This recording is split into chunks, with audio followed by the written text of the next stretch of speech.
Do you think students, children, young people can make a difference when the issue is with government? I actually grew up in a home with a mom who was a special education teacher. She started programs in our little small community for adults who had aged out of the public school system. And she helped refine those programs, and I saw all the good work she was doing. And that's what I wanted to do, but then I didn't.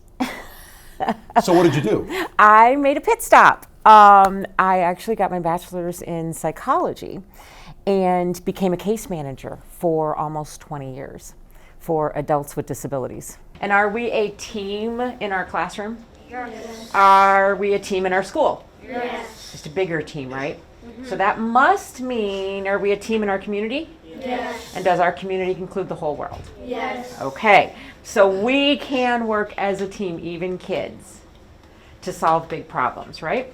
I grew up and became a mom myself and saw, honestly, what wonderful things were being done by their teachers.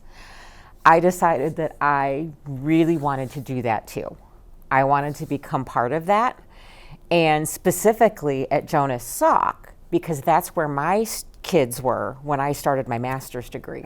You finished reading and now you're going back and underlining what? The repeated words. Why are you underlining repeated words? So that we know the gist. So you can get the gist. Excellent. I was able to spend a lot of time in their classrooms. I got to observe not only what was happening in the classrooms, but the effect it had on my kids when they came home.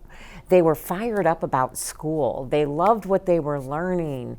They were growing by leaps and bounds, which I didn't think was possible since they had been home with my mom, who was already a teacher, and they knew so many things starting school. I didn't think I would see the growth I saw. And when I saw that, I was like, I want to do that. I want to have that impact on other people's children. Most people are finished with this article. Yes. So what I need you to do now is go ahead and return to your seat. And let's talk about some of that vocabulary that was in there. Because as I listened to you read, there were so many new vocabulary words that we don't use every day. Being a mom first made me a better teacher. I love young teachers, but what I mean by that is I know myself. When I was in my 20s, I didn't have the patience. That's just me. I did not have the patience to be a good teacher. As an older teacher, coming from one, being a mom, two, having been in a different work environment, I had so much more patience at that time. And honestly, my first day, and they were mine, I was in tears. I was so happy because these were my kids now, and I was doing what I know I was meant to do. Contaminated. I think I saw this word in our article that we did previously this week. Yes. Contaminated.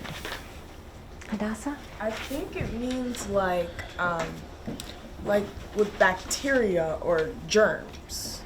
Why is literacy and the teaching of literacy to students so important to you? Literacy is the basis for everything our students are going to do for the rest of their lives. And it's not just that I want them to know how to read. I want them to be able to comprehend what they're reading, and I want them to love to read. It's not just about doing this because I say so. It's knowing their purpose.